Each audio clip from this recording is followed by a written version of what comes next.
종이처럼 접히거나 돌돌 말리는 폰은 오랫동안 휴대폰 기술의 꿈이었는데요. 지난 2019년에 접을 수 있는 폴더블 폰이 첫 출시되면서 상용화의 길을 걸었습니다. 주요 기업들이 앞다퉈 폴더블 폰, 롤러블 폰을 출시하거나 출시 계획을 발표하면서 휴대폰의 기능과 세상은 한층 더 무궁무진해질 예정입니다. 오늘 BJ 라이프에서는 새롭게 출시된 폴더블 폰을 통해 휴대폰 기술 어디까지 왔는지 짚어보는 시간 마련했습니다.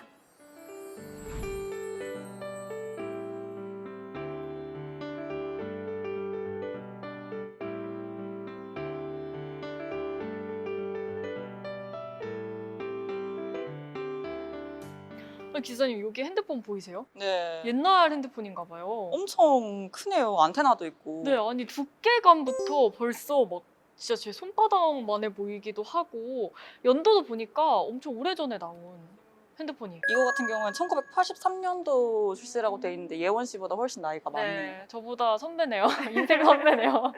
요즘으로 뭐 셀룰러 폰을 잘 모르시는 00년생 이러신 분들은 이거 보면 운동기구로 착각할 수도 있겠다. 이런 운동기구로 생각도. 착각할 수도 있겠네요. 네, 여기 정말 과거부터 현재까지의 다양한 핸드폰들이 총집합해 있는데요. 살짝 둘러보니까 제가 실제로 사용했던 폰도 있고 들어만 봤던 폰도 곳곳에서 보이는 것 같습니다.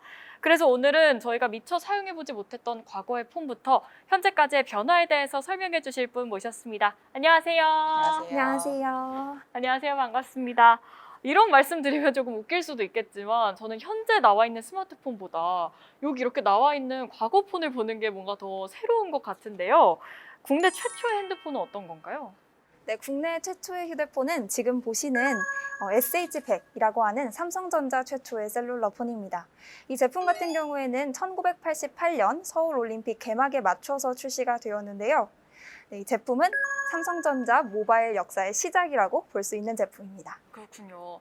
옛날에는 사실 사람들이 막 컴퓨터를 손에 들고 다닌다 하면 말도 안 된다고 하던 게 엊그제 같은데 이제는 스마트폰 없이는 살 수 없는 세상이 됐습니다. 그만큼 스마트폰 사용 비율이 엄청 높아졌죠. 그렇죠. 사실 뭐 이건 지금 제가 굳이 말씀을 안 드려도 다들 아실 것 같은데 뭐 한국 올해 기준으로 이제 성인 스마트폰 이용 비율이 95%에 달하죠. 거의 대부분의 사람들이 스마트폰을 사용하고 있다고 보면 될 것 같은데 그런데 이제 2012년을 기준으로 보면 스마트폰 사용 비율이 불과 52%에 불과했습니다. 10년도 안 되는 기간 동안 스마트폰 사용 비율이 굉장히 많이 늘어난 거죠. 그럼 이쯤에서 궁금해지는 게 최초의 스마트폰은 언제 나온 건가요? 이게 사실 보통 사람들이 이제 생각하기에 최초의 스마트폰 하면 아이폰이라고 많이 생각을 하세요. 뭐 스마트폰을 이제 많이 알렸다라는 측면에서 아이폰은 분명 의미가 있지만 최초의 스마트폰은 아닙니다. 최초의 스마트폰은 컴퓨터 회사인 IBM사가 만든 이제 IBM 사이먼인데요. 1992년에 출시가 됐고요. 그때 당시 굉장히 일찍 출시됐는데도 불구하고 당시에 굉장히 획기적인 기술로 평가를 받았어요. 핸드폰 안에 뭐 메모 기능, 시계 기능, 뭐 심지어 터치 스크린도 가능했다고 하니까 당시로서는 굉장히 엄청난 기술이었던 거죠. 그렇다면 S전자의 초창기 스마트폰 모델도 혹시 여기 있을까요?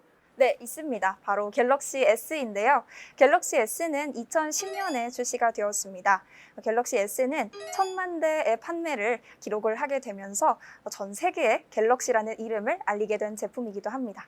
네, 그러면 오늘의 주인공이죠. 2021년 현재 최근 핫하게 떠오르고 있는 폴더블 폰 한번 만나러 가보실까요? 이동해 보실게요. 네.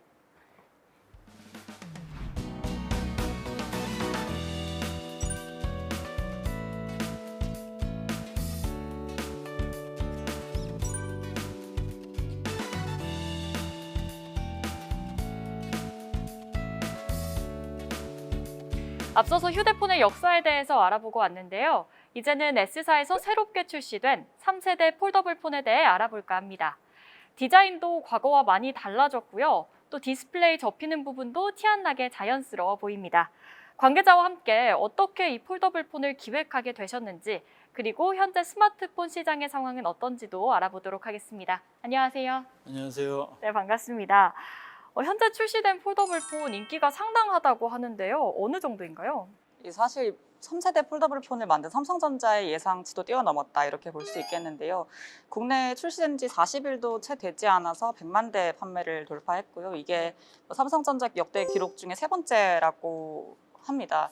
이용자 얘기를 들어보면 내구성뿐만 아니라 사용성도 굉장히 강화가 됐다 이런 얘기들이 많이 들리고 있고 무엇보다도 가장 큰 요인이 이제 디자인이 아닌가라는 추측이 있는데 사실 우스갯소리로 아이폰 유저들이 디자인 때문에 삼성전자로 갈아탄 건 이번이 처음이다 이런 얘기도 나오고 있는 만큼 인기가 상당하다라고 볼 수 있겠습니다. 네, 알겠습니다. 가장 궁금한 점이 이전 폴더블 폰과 어떤 차이점이 있는지와 동시에 또 경쟁사 제품과 비교했을 때는 어떤 차이점이 있을까요?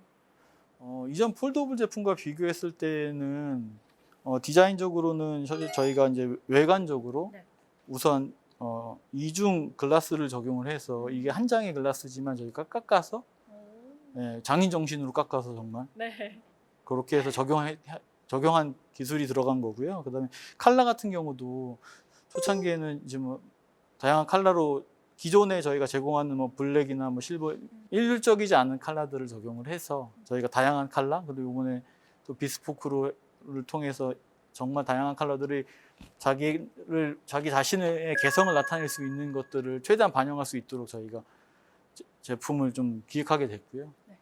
그럼 경쟁사랑 비교한다고 보다는 저희가 제 퍼스트 무버 입장에서 저희가 리딩하고 있다고 보시면 될 것 같습니다. 네, 알겠습니다. 이전 폴더블 폰과 현재 출시된 폴더블 폰, 소비자들과 업계에서는 어떤 점에서 큰 차이점을 느끼고 있는 분위기인가요? 사실 이전 세대에 비해 인기를 끈 이유가 폴더블 폰을 왜 접어야 하는데라는 질문에 대해서 어느 정도 대답을 했다라고 평가를 하고 있는데 이전 세대의 경우에 이제 사실 폴더블 폰을 쓰는 사용자들 입장에서는 영상을 좀 더 몰입감 있게 보고 큰 화면에서 보고 싶어 하는 경향이 있잖아요. 이 부분이 좀 만족이 좀 덜 된 부분이 있다라는 평가가 있었는데 이번 3세대 같은 경우에는 화질 개선도 그렇고 UDC 기술 적용을 통해서 영상을 좀 더 몰입감 있게 생동감 있게 즐길 수 있다라는 평가들이 많고요. 또 120Hz 주사율을 핸드폰 바깥쪽과 안쪽 모두 적용해서 문서 작업 이런 것도 훨씬 손쉽게 가능해졌다라는 평가들이 나오고 있습니다. 요새는 얼리 어답터도 참 많고 휴대폰을 가장 가까이서 늘 함께하는 물품이다 보니까 디자인이나 활용도 이런 부분에도 신경을 많이 쓰셨을 것 같은데요. 기획하시면서 가장 주안점에 둔 부분이 있으실까요? 소비자 자신들의 개성을 좀 나타낼 수 있는 자신을 좀 표현할 수 있는 수단으로 저희가 기획을 좀 하게 됐어요. 그래서 디자인과 관련된 부분도 마찬가지고 그다음에 예전에 이제 이전 모델 같은 경우는 폰 꾸미기나 스티커 붙이기 이런 것들을 통해서 이제 하나의 트렌드화된 부분들도 있거든요. 근데 그거에 덧붙여서 저희가 커버 스크린을 키우면서 커버 스크린을 통해서 자신들이 표출하고 싶은 것들을 다양하게 표출할 수 있고 다양한 컬러를 적용할 수 있고 그다음에 APS나 액세서리들을 다양하게 적용해서 나를 드러낼 수 있는 하나의 수단으로 저희가 그렇게 보시면 될 것 같습니다. 네. 이 맞춤형 가전시장의 현황은 어떻고 이렇게 맞춤형 디자인이 핸드폰까지 적용이 된다는 건 어떤 의미가 있을까요? 이게 앞서 설명해 주신 것처럼 개인의 취향이 다양해지고 또 특징을 드러내고 싶고 아이덴티티를 드러내고 싶어하는 욕구가 강해지고 있는 만큼 맞춤형 가전 시장이 계속해서 성장을 하고 있고요. 실제로 삼성전자 가전제품 냉장고 부분에서 비스포크가 차지하는 판매 비중이 이제 65% 정도에 달하고 있고 이 비율이 아마 계속 늘어날 거예요. 가전도 이러한데 사실 일상생활에서 제일 많이 사용하고 있는 핸드폰에 이런 비스포크 같은 이제 에디션이 적용되는 건 사실 지극히 자연스러운 일이라고 보고 있고 특히 바이형 스마트폰에 이은 차세대 핸드폰으로 이제 폴더블 폰을 제시하고 있는 만큼 이용자 확대를 위해서 비스포크 에디션이 이제 추가됐다. 그런 전략으로 보고 있다 이렇게 보고 있습니다. 네. 폴더블한 폰이 만들어진다는 건 모바일 시장에서 어떤 중요한 의미가 있을까요? 폴더블 폰이 만들어진다는 거는 그 의미는 단순히 이 단말이 접어진다, 디스플레이가 플렉서블하게 접어진다라는 의미도 있겠지만 그 외적으로는 추가적으로는 이 부품들도 얇아져야 되고 이 두께 자체가 일반 스마트폰에 대비해서 되게 슬림한 걸 유지해야 접었을 때도 저희 포터빌리티를 유지할 수 있거든요. 그래서 이 부품들도 작아져야 되고 얇아져야 되는 것들도 부품 업체에서는 당연히 끌고 가야 되는 것인 거고요. 그다음에 저희가 플렉스 모드라고 저희 같은 경우에는 이렇게 거치한 상태에서 핸즈프리 상태로 영상통화를 한다거나 네. 활용할 수 있는 다양한 기능들을 지원하고 있습니다. 후면으로 셀카를 찍을 수 있고 전면으로도 셀카를 찍을 수 있다거나 이런 것들을 제공하고 있고, 관련해서 소프트웨어 업체들, 어플리케이션 업체들도 저희들의 이 폼팩터에 맞춰서 그런 것들을 같이 개발을 하고 소비자들한테 제공하기 위해서 노력을 하고 있거든요. 그런 부분에 있어서 기본적으로 하드웨어나 소프트웨어나 이런 에코 환경이나 이런 부분들을 넓게 봐서 같이 확장을 하고 있는 상태라고 보시면 될 것 같습니다. 네, 알겠습니다. 접는 기술과 취향 중시의 문화가 이 스마트폰 안에 동시에 담겨져 있다는 생각이 드는데요. 휴대폰의 발전이 우리 생활에 앞으로 어떤 변화를 가져오게 될지 기대가 됩니다. 오늘 도움 말씀 감사합니다. 네, 감사합니다. 세계 최초의 휴대폰은 언제 등장했을까요? 1973년 모토로라에서 개발한 폰이 처음이었는데요. 그로부터 10년 뒤 1983년 최초의 상용 휴대폰 다이나텍이 출시됐고, 다시 10년 뒤 1993년 최초의 스마트폰이라고 불리는 IBM 사이먼이 출시됐습니다. 휴대폰을 단순히 전화를 주고받는 용도 이상으로 발전시킨 중심에는 카메라 기능이 있었는데요. 휴대폰에 카메라가 장착된 건 2000년대 초반이었습니다. 당시 휴대폰 카메라의 화소는 불과 30만 화소였지만 휴대폰으로 사진을 찍을 수 있다는 자체가 혁신이었습니다. 2003년 펜테겐 큐리텔에서 최초로 100만 화소를 넘는 휴대폰 카메라를 만들었고, 2006년 삼성에서 최초로 1000만 화소 카메라폰을 개발했습니다. 현재는 1억 화소 시대를 맞이했는데요. 화소 못지않게 관심을 받는 부분은 카메라 모듈입니다. 휴대폰 카메라 모듈은 2000년 싱글 모듈로 시작해서 현재 트리플, 쿼드 모듈로 꾸준히 발전하고 있는데요. 덕분에 울트라 와이드, 5배 광학 줌까지 가능한 상태가 됐습니다. 이제 은행 업무, 쇼핑도 스마트폰 하나로 해결되는 세상을 맞이했는데요. 두께는 얇아지고 휴대는 더욱 편리해지고 있는 휴대폰. 과연 이런 기술의 발전 뒤에는 어떤 노력과 도전들이 있었을까요? 디젤 라이프, 오늘 새롭게 출시된 폴더블 폰을 놓고 이야기 나누고 있는데요. 휴대폰의 기술이 어디까지 왔는지, 그리고 앞으로 어디까지 나아갈지 알아보겠습니다. 더불어서 이 폴더블 폰이 전 세계적으로 관심을 받고 있는 만큼 마케팅적으로는 어떤 면에 주안을 두고 있는지도 관계자분 모시고 이야기 나눠보겠습니다. 안녕하세요. 네, 안녕하세요. 네, 반갑습니다. 저희가 앞서서 전시품도 보고 오고 이 휴대폰 기술에 대해서도 개괄적으로 알아봤는데요. 현재 전 세계적으로 휴대폰 기술의 발전 로드맵은 어느 정도까지 이야기가 되고 있나요? 가장 눈에 띄는 건 이제 디스플레이의 발전이죠. Z 플립이나 Z 폴드처럼 한 번 접는 핸드폰이 지금 나오고 있잖아요. 이거 외에도 이제 2번, 3번 접는 핸드폰도 나올 수 있는 가능성이 있다. 디스플레이 기술이 그만큼 발전하고 있다라고 볼 수 있겠는데, 이 GT 같은 경우에는 이제 3번 접는 화면까지 특허 출원을 하게 됐죠. 또 뭐 작년 CES 같은 경우에 이제 LG전자가 사업 부문을 접긴 했지만 롤러블 폰도 뭐 예고편을 사람들이 이제 많이 기대를 했던 부분이고, 이 밖에도 앞으로도 디스플레이 발전을 통해서 다양한 폼팩터들을 볼 수 있겠다, 이렇게 예상할 수 있겠습니다. 네, 알겠습니다. 이 폰이 접힌다는 것 이외에 이 플립폰은 어떤 점에서 중요하고 진일보했다고 볼 수 있을까요? 일단 소비자한테 드리고자 하는 폴드폰의 의미부터 정의할 필요가 있는 것 같습니다. 소비자에게 좀 더 대형 화면을 좀 더 휴대하기 쉽도록 만들기 위한 것이 이 폴더블 단말이고요. 그 이상의 의미를 저희가 소비자들한테 가치를 드리기 위해서 노력하고 있는 신규 폼팩터라고 보시면 될 것 같습니다. 네, 이 접히는 디스플레이 안에 핸드폰으로 구동되기 위해서 굉장히 다양한 기술들이 들어갔는데요. 이걸 적용하는데 가장 어려웠던 점과 가장 주안으로 둔 점이 있으시다면 어떤 게 있을까요? 어려움을 얘기하자면 너무 다양하고 많고 네. 또 시간도 길기 때문에 핵심 요소 3가지를 말씀드리겠습니다.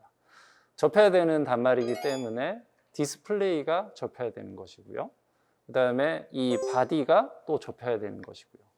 또한 이 바디를 접고 또 펼치고 하면서도 소비자들이 다양하게 이용할 수 있는 팬을 사용할 수 있는 기술이라든가 혹은 방수가 되는 기술이라든가 다양한 기술들을 담아야 됐기 때문에 이런 부분들이 가장 중요한 기술 개발의 포인트였다라고 볼 수 있습니다. 네, 알겠습니다. 사실 과거에는 폰이 전화를 주고받는 용도였고 그랬는데 요즘 스마트폰은 개인 비서 역할을 수행할 정도로 굉장히 다양한 역할을 수행하고 있는데요. 소비자들이 최근 가장 관심 갖고 있는 스마트폰의 기능과 기술로는 뭐가 있을까요? 일상을 좀 더 편리하고 뭐 쉽게 해주는 방향으로 많이 바뀌고 있다. 또 자기만의 아이덴티티를 가질 수 있게 하는 부분을 좀 더 뚜렷하게 보여주는 기능들이 많이 추천이 되고 있다라고 볼 수 있겠고 가장 뭐 눈에 띄는 부분이 카메라 성능에 대해서 가장 많이 이제 궁금해하시는 것도 그런 부분이고 또 그 기기 간 생태계 확장의 연동성 OS 부분에 특히 삼성전자가 최근에 그 부분을 많이 신경 쓰고 있는 부분이기도 하고 그런 부분으로 기능들이 좀 발전하고 있다라고 볼 수 있겠습니다. 네, 실제로 시장 공략에 성공했다는 평가도 나오고 있고 판매율도 높은 것으로 알고 있는데 마케팅의 성공 포인트가 무엇이라고 생각하시나요?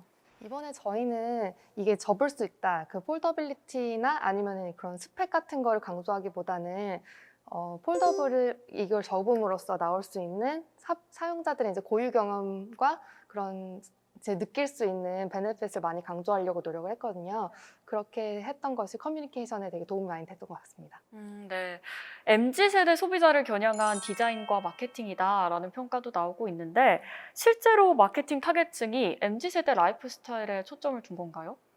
그게 저희가 플립의 가장 큰 강점 중에 하나가 이제 디자인이랑 사이즈이다 보니까 저희가 이제 내부적으로 큰 방향을 잡을 때부터 이제 스타일리시 테크라는 그 방향을 일단 잡았었고요.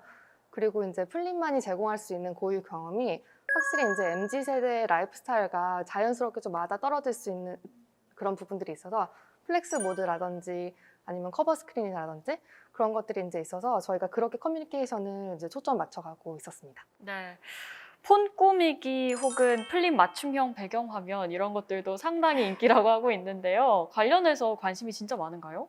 이번에도 커버 스크린이라든지 아니면은 이번에 새로운 커버들도 많이 나오고 액세서리들도 많이 나와서 이제 플립은 그냥 소유하는 게 아니라 자기 것으로 만들 수 있는 그런 폰으로 지금 자리 잡고 있는 것 같고 저희도 이제 내부 담당자로서 보면서 역시 우리 플립 소비자들 이러면서 되게 뿌듯함을 가지고 지켜보고 있습니다. 네. 국내외에서는 이번 폴더블 폰의 마케팅에 대해서 어떻게 이야기가 되고 있나요? 이게 사실 뭐 폴더블 폰이 전체 스마트폰 시장에서 차지하는 비중은 아직 좀 미미한 편이잖아요. 그래서 사용성을 확장하는 단계에 있다라고 볼 수 있겠는데 마케팅도 이제 그런 사용자 경험을 늘리기 위한 방향으로 많이 가고 있어요. 실제로 갤럭시 스튜디오 운영을 통해서 직접 써볼 수 있도록 하고 또 핸드폰을 빌려주는 투고 서비스를 이제 실시를 하고 있는데 무엇보다 MZ 세대들이 이제 자신만의 개성을 드러내는 걸 좋아하잖아요. 그래서 플립 같은 경우에 이제 이런 부분을 10분 활용했다라고 볼 수 있는데 MZ 세대 선호도가 높은 다양한 이제 브랜드와의 콜라보를 진행해서 이런 아이덴티티를 표현할 수 있는 방식을 잡았다라고 볼 수 있겠고 실제로 플립의 사용자 대부분 그러니까 54%가 MZ세대로 구성되어 있다라는 연구 결과가 있습니다. 네. 이번 휴대폰에서 여러 기술들이 관심을 받고 또 이야기가 되고 있는데요. 그 중에 하나가 바로 언더 디스플레이 카메라가 아닐까 싶습니다. 어떤 기술인지도 궁금하고 굉장히 적용하기 어려운 기술이라고 하는데 어떤 점 때문에 그런가요? UDC라고 하는 언더 디스플레이 카메라 기술. 이 기술은 사실 용도를 저희가 이렇게 정의를 드리면 될 것 같아요. 대형 화면을 소비자에게 제공하는데 이를 거스르는 요소는 최소화하자. 여기서 출발이 됐다고 보시면 되겠습니다. 그래서 디스플레이의 뒤에 카메라 홀을 숨김으로써 소비자들이 대형 화면을 즐기는데 부담 없이 즐기실 수 있도록 하는 기술이 되겠고 이를 구현하기 위해서는 결국 화질의 저하도 없어야 하고 또 소비자가 실제로 이 카메라 홀의 인지 자체를 덜 할 수 있도록 하는 기술 이것들이 종합됐을 때 구현할 수 있는 기술이기 때문에 오랜 시간과 그 다음에 노력이 많이 들어가야 되는 기술이었습니다. 네. 그 방수 기능에 관련해서도 관심이 참 많더라고요. 네. 실제로 샤워할 때 갖고 들어가도 거뜬하다 이런 평가들도 나오고 있는데 IPX 8등급 방수가 적용이 됐는데 이 정도 방수 능력이면 어느 정도인 건가요? 방수 기능에 대해서는 저희가 소비자에게 일상생활에서 편하게 부담 없이 사용할 수 있는 기능을 제공하는 것인데요. 저희가 스펙으로 말씀드리자면 1.5m의 담수 기준, 1.5m 깊이에서 소비자가 30분 사용할 수 있는 성능을 제공해 드리고 있습니다. 그러면 이렇게 핸드폰에 방수 기능을 넣기 위해서는 네. 기술적으로 어떤 점에 가장 신경을 써야 하나요? 두 가지가 있을 수 있을 것 같은데요. 일단 일반적인 방수 기술 구현과 폴더블 단말에서의 방수 기술 구현은 엄연히 다른 영역에 있다고 볼 수 있습니다.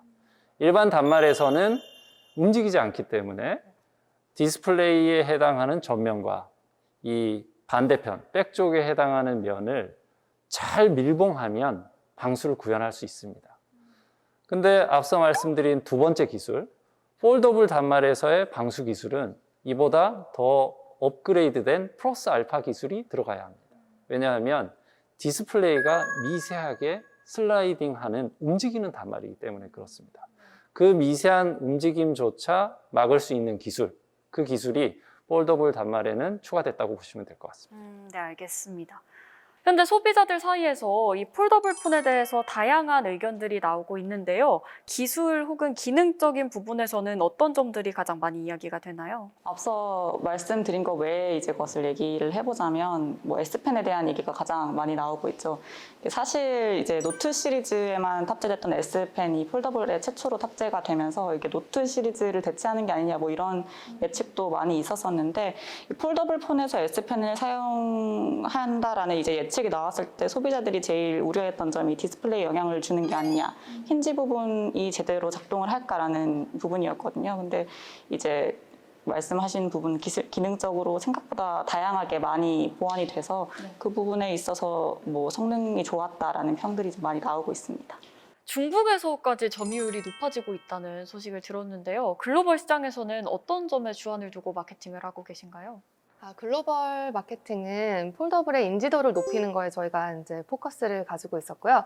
어떤 소비자들인지 폴더블의 사용성과 그런 혁신성을 바로 알 수 있도록 저희가 그런 것에 초점을 많이 맞췄습니다. 네.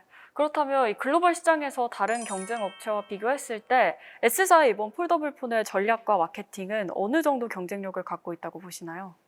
사실 각사의 마케팅을 일괄적으로 비교하기는 어려운 부분이 있습니다. 각자 갖고 있는 브랜드 이미지나 이 선호도가 다 다르기 때문인데 고무적인 부분은 이제 이번 마케팅을 통해서 이제 소비자 확장성을 높였다. 이전에 이제 폴더블 폰, 기존 폴더블이라고 하면 뭐 예컨대 이제 폴드 2 뭐 이런 거 같은 경우는 사실 부장폰이라는 별명도 좀 있었었고 네. 또 뭐 플립이나 폴더블 폰 자체가 IT 덕후들의 전유물이다 이런 얘기가 있었는데 폴더블 3세대에 들어와서는 이제 MZ세대나 특히 여성분들에 대한 확장성이 많이 높아지고 있는 만큼 뭐 앞으로 폴더블 폰의 선두주자로서 나아갈 수 있는 기회가 열렸다라고 볼 수 있겠습니다. 네. 휴대폰의 기술은 앞으로 어떤 방향으로 나아가야 한다고 보시고 또 나아갈 것이라고 보시나요? 네, 굉장히 어려운 질문이기도 하지만 반대로 생각하면 굉장히 단순한 질문일 수도 있을 것 같습니다. 이렇게 답변 드리면 될 것 같아요. 저희의 기술의 방향은 항상 소비자를 향해 열려 있어야 합니다. 그래서 기술이 발전되고 그 발전된 기술을 소비자가 온전히 느낄 수 있을 때 기술 발전이 이루어졌구나 하는 걸 모두가 체감할 수 있는 것이죠. 그래서 저희 개발진의 입장으로서 소비자들의 곁에서 그들의 목소리를 듣고 그 목소리를 구현할 수 있는 기술, 이 기술의 방향이 곧 미래 기술의 방향이라고 할 수 있을 것 같습니다. 네, 알겠습니다. 디스플레이뿐만 아니라 생각보다 다양한 기술들이 이 휴대폰 안에 집약돼 있다는 걸 알 수 있는 시간이었습니다. 뿐만 아니라 마케팅 전략에서도 이전과는 다른 차별점이 느껴졌는데요. 글로벌 시장에서의 약진 앞으로 더욱 기대가 됩니다. 오늘 도움 말씀 감사합니다. 감사합니다. 핸드폰으로 전화를 건 세계 최초의 사람은 미국의 마틴 쿠퍼였습니다. 최초의 핸드폰 사용자이자 핸드폰 발명가였는데요. 1973년 4월 뉴욕 맨해튼 거리에서 마틴 쿠퍼가 핸드폰으로 전화를 거는 모습을 본 많은 사람들이 자신들의 눈과 귀를 의심했다고 하죠. 그 신세계는 아직도 멈추지 않고 있습니다. 핸드폰의 진화, 과연 어디까지일까요? 오늘 BGL 라이프도 여러분과 함께 핸드폰의 미래를 상상하며 인사드리겠습니다. 다음 시간에 다시 찾아뵙겠습니다. 감사합니다.